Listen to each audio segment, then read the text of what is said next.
महारानी की हरकतें देखो, अब तो वाकई में मुझे ऐसे लग रहा है ये दादू की पोती है और मैं कोई गरीब लड़का है जो कि इससे शादी करके यहाँ रहने आ गया। कमरे में पहुंच वो आयरा को बेड पर लेटा के खुद सोफा पर बैठ गया, जिसे जलन महसूस हो रही थी। आयरा से जिसने रोकिया बेगम के दिल में अपना खास मकाम बना लिया, नफरत से वो गहरी नींद में गुम आयरा को घूर रहा था कि अचानक अनुषा की वीडियो कॉल आ गई। उसका चेहरा स्क्रीन पर जगमगाते थे, फारिस के चेहरे पर मुस्कुराहट खलसी को और किसने कहा पक्की की। हेलो जान, कैसी हो? मैं तो बिल्कुल ठीक हूँ, पर तुमसे बहुत नाराज भी। शादी क्या कर ली तुमने? मुझे तो भूल ही गाफिलत छेदी थी, एक मरतबा भी आज तुमने मुझे कॉल नहीं की। शायद इसने कॉल ही शिकवा करने की खातर की थी। सोई जान ने क्या करता है यार, आज दावत रखी थी। दादू ने सारा शहर बुलाया था, इसलिए बहुत बिजी था मैं। और दूसरी बात, जिससे मैंने शादी की वो कोई लड़की नहीं बल्कि आफत है। आफत यार, मतलब मुझे इतना तंग करती क्या बताऊँ। रवानी ने बोलता वो सब कुछ ही बता दिया, वैसे भी कहाँ अनुषा से छुपाता था वो कुछ। क्या कह रहे हो फारस, तुम्हें वो तंग करती है? औकात में तुम क्यों नहीं रख रहे हो? उसे पैसे देने हैं इसे, फिर भी इसकी बातें बर्दाश्त कर रहे हो। हद हो गई। एक तो दादी जी की फरमाइश ऐसी थी, चल भी सी लड़की हो, वरना तुम तो किसी बहन जी टाइप लड़की से शादी करते। नान सताब बोलती वो वसा करने लगी। अनुषा अनुषा यार बस कर दो, अब ऐसा भी कुछ नहीं, अभी तो एक दिन हवा है, इसलिए मैंने ज्यादा कुछ उसे कहा नहीं। अब बस तुम वसा वक्त करो, उसे इसकी औकात ही देखा होगा। अच्छा फारस, अब कहाँ है वो? संजीवनी से एक आई बलो उठाइए, उसने आयला का पूछा। वो तो सो रही है। तो वो कहाँ सो रही है और तुम कहाँ सोओगे? शक भरी नजरों से फारस को घूर रही थी। यार वो बेड पर सो रही है, तभी मैं यहाँ सोफा पर सोऊंगा। अरे वाह क्या बात है तुम्हारी, मुझे तुमसे यही उम्मीद थी। इस महारानी की हैसियत ही क्या है जो वो बेड पर सो रही? इसे उठाओ अभी और तुम वहाँ बेड पर जाकर सो जाओ। फारस तुम तो ऐसे लिहाज कर रहे हो उसका जैसे पूरी उम्र इसके साथ ही गुजारनी है। वो खुद नहीं जानती थी क्यों इतना जहर अगल रही है।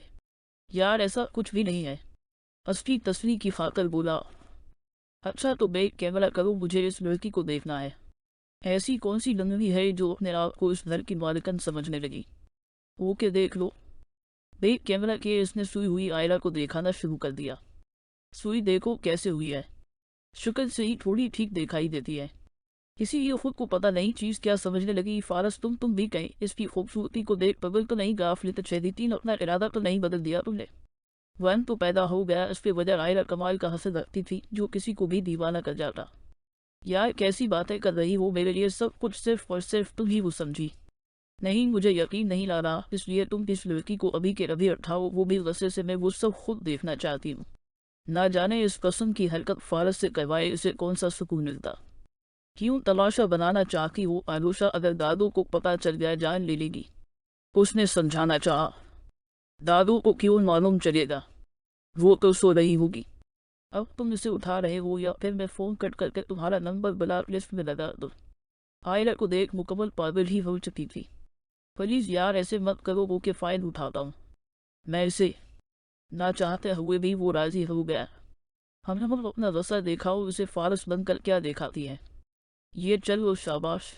मोबाइल को अपनी शर्ट की फ्रंट जेब में रख वो आयरा के पास जाता इस उठाने लगा। ये मंजर आलूशा भी देख रही थी। आयरा उठो। अस्फिर करीब खड़ा होता वो धीमी आवाज में इसे उठने के लिए कहने लगा, मगर आयरा करूट बदल दोबारा से लेट गए।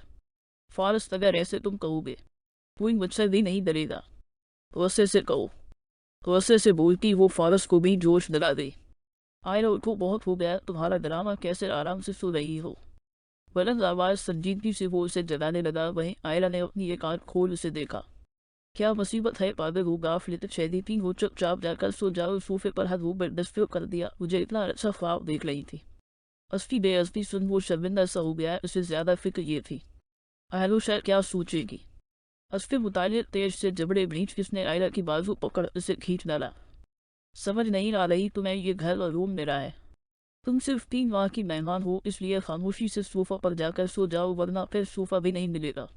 क्या कोई दौला पड़ा है जो बहकी बहकी बातें कर रहे हो? मैं क्यों सोफा पर सोऊं? मजबूरी तुम्हारी है, मेरी नहीं। नफरत से अपनी बाजू छुड़वा वो भी फट पड़ी। वो हेलो पैसों की भूखी कौन है? यार मजबूरी भी तुम्हारी है, वो भी फौरन जता गया।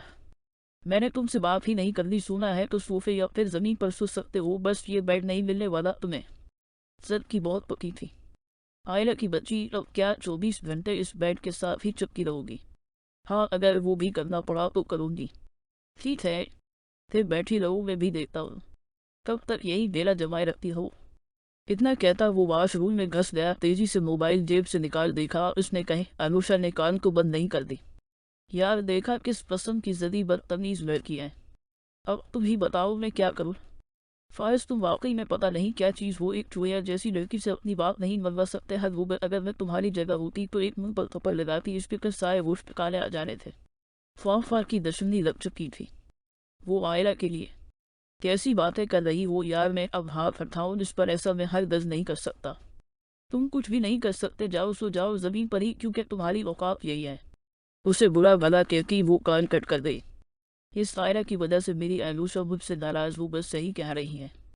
वो अभी तो उसे यहाँ छेदी थी, 2 दिन भी नहीं है वो छेदी थी, और रात ऐसे जमा रही है मुझ पर जैसे गुलाम हूँ उसका। आगे आगे तो पता नहीं क्या करे। ये रवि से सबक सीखा था। रस्से से पागल होता वो आयरा से बदला लेने की खातिर बाथरूम से बाहर की जानिब निकला।